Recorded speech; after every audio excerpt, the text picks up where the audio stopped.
So today I'm going to be talking about the American Bulldog breed as well as a few things that people should know about them. I'm assisted by my old American Bulldog, Renesmee, aka Nezzy, who passed away in the summer of 2016. So here's just a quick overview of what we're going to talk about: history, typical appearance, daily care, and mostly their health issues. It's where I'm going to spend the most time talking. So the history, the Bulldog in its first form was found in America as early as the 17th century. They were commonly used in baiting contests or contests to the death with bulls and even bears. There are four main bloodlines: the Williamson, Scott, Bailey, and Johnson bloodlines, all from the Alabama and Georgia area. My Bulldog was from the Johnson bloodline, which is characterized by a less compressed snout than the rest of them. The breed became noticed by the public in the late 1980s, and its popularity rose as an all-around family pet and guard dog. They're a very powerful, strong-willed dog that, with proper obedience training, like any animal, can make that an excellent companion.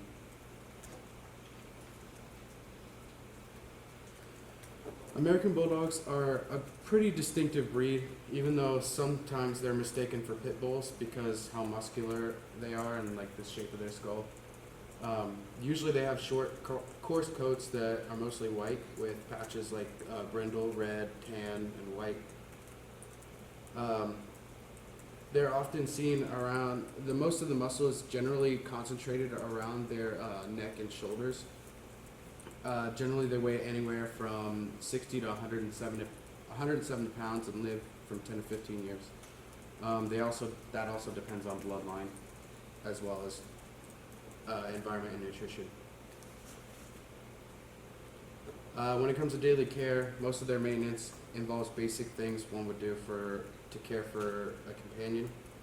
Bulldogs in general, because of the compact shape of their snout, they have a potential for olfactory stunting almost, because it's so short. One method that I use to combat this with my dog is I would feed her in the garage, and about 4 or 5 times a week I would hide her food in a different place, like in a cabinet or something, and she'd have to find it. And occasionally I'd hide it somewhere in the house.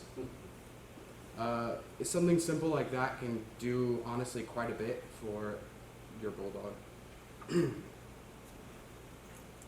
Another thing that's pretty important is that they need the area around their eyes cleaned twice per week at least, because without that they can get what's called tear stains, and it's kind of just like a buildup from their eyes that can, with smaller snouted American Bulldogs, it can cause infection.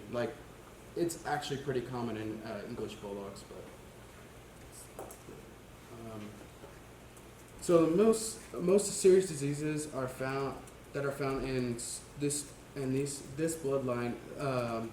They use screening kits to kind of find this now, but they're available through the OFA, and there are other preventative measures and early treatments. It's common to see these particular ones, such as allergies, hip and elbow dysplasia, cherry eye, and Trophyon, and CanineNCL.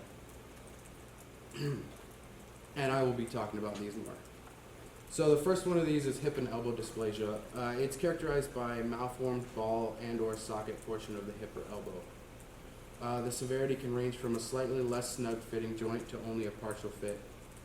One symptom that usually signifies hip dysplasia is that they'll try to reduce the movement of one of their back legs by bunny hopping or moving both of them together. It can cause severe arthritic pain to the animal as well as lameness. Hip dysplasia is fairly common in large dog breeds, and the chances of developing or having the condition relies on obviously both genetic and environmental factors. I actually found a study published in the PLOS1 journal that claims that in golden retriever males and females, the chance of an animal developing a dysplastic hip increases to nearly double if they're neutered before full sexual maturity. Treatment options for hip dysplasia can range from anti-inflammatory medications to total hip replacement with scaling costs to match. Another common problem seen, well, here's a normal hip, and here, oh, I got to point it out. Okay, yeah. So here, this is a normal hip here. You can see how it's very nicely fitting in here. This second one, kind of, there's like open space here and down here. And then on this third one, there's a lot of open space where it can rub and cause issues for the animal. The next one is cherry eye. Pretty much it's a prolapse in the nictitating membrane gland. It supplies oxygen and nutrients to the eye through tear solution, essentially. The prolapse is caused by defective retinaculum in the preorbital region, so it's like a tendon, almost connective tissue. The purpose of it is to anchor the third eyelid gland to the periorbita and prevent prolapse. You can see it because there's a red fleshy mass in the corner of their eye, and it should be addressed as soon as possible. This can really cause a lot of irritation, and it can even cause blindness. Some treatments include the total surgical replacement of the third eyelid, while other non-surgical treatments are massages, antibiotics, or steroids, depending on how early it's treated. Surgical procedures can range in price from $1,200 to $1,600, and if cherry eye is seen in one eye, it's likely that you're going to see it in a second one. So Trophyon is the next one. Pretty much it's the movement of the eyelid folding inward or outward to the eye. It causes the eyelashes to get pushed into the eye and cause a lot of irritation. One of the most common symptoms of it are excess tear production or pus discharge from the eye. It can usually be caught early in life and its effects mitigated if it's treated in the correct manner. The largest factor influencing this is the face shape of the animal. So like I said, a condensed snout would cause it to happen more often. Oftentimes surgery is required to treat the condition, and the surgeries can range from simple suturing to facial reconstruction depending on severity. The last one I'm going to go over is CanineNCL, or Batten's disease.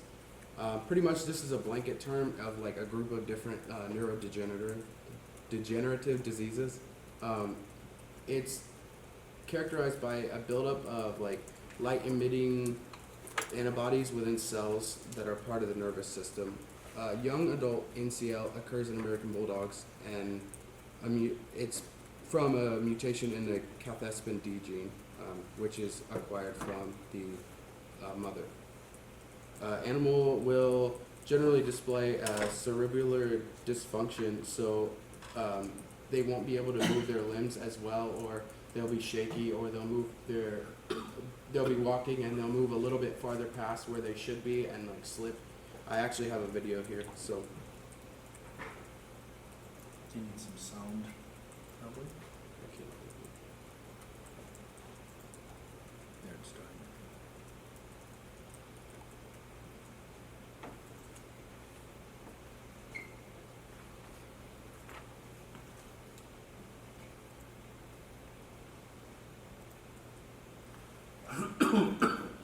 So like, he's not moving right now, but when he does move, you can see that his limbs move a little too far, and when he jumped up to bark like that, he like had to catch himself. And he's moving both of his front legs together. It's pretty easy to see.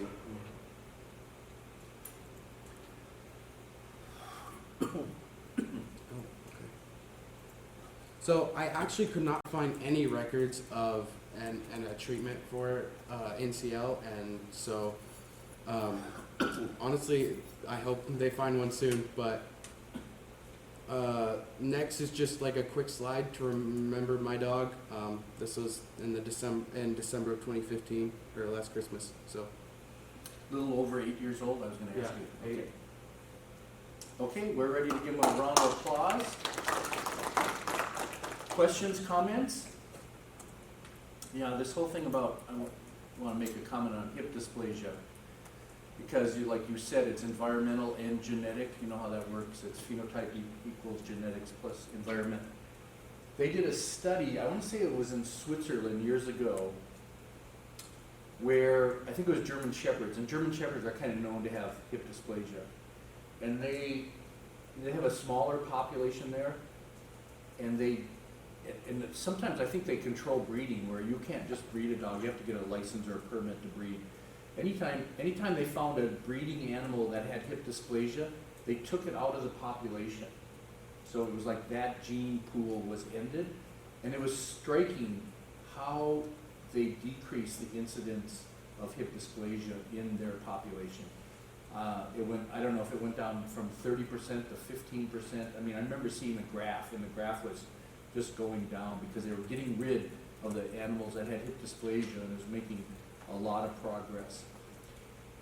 Some, like you said, the bigger dogs can get hip dysplasia. When I bought my Newfoundlands from 2 different breeders, they forbid me from feeding puppy chow ever to the dogs, to the puppies. No puppy chow to the puppies. They didn't want them growing too fast. And then I always trained them how to do steps, and one lived to 13 years, one 10 and a half. Never any bone problems whatsoever, ever. But I think on these bigger dogs, you should train them how to use steps up to the pickup, steps down, or ramps. I had steps. They never jumped very far. So, any other comments? Here's a question. What do you mean train them to use steps, just not to jump at the end? Yeah, where like up to a bed, up to a couch.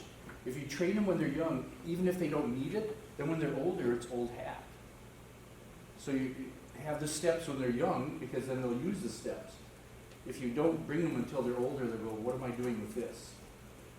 And it's amazing how many ramps. I had one, I always thought ramps should be rigid, you know, because 180-pound dog getting on a ramp. And Onyx was 180 pounds, and I bought this ramp that was in 3 sections. It like slid together like this, but then it would go 3 times that. But when you got out to the middle, it bowed. And when I first got it in the mail, or Amazon, whatever, I go, oh my gosh, what a mistake. This is never going to work. He didn't care if it bowed or not. He just used it. It was just amazing. Because, you know, bowing would give you that sense that you're falling, but he used it. And so, yeah, there's a lot of ramps out there.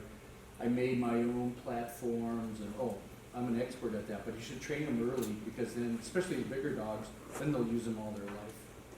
Jumping down especially, you know, you'll see people have them jump out of cars. Get a ramp. Ramps are better. Okay, excellent. Super.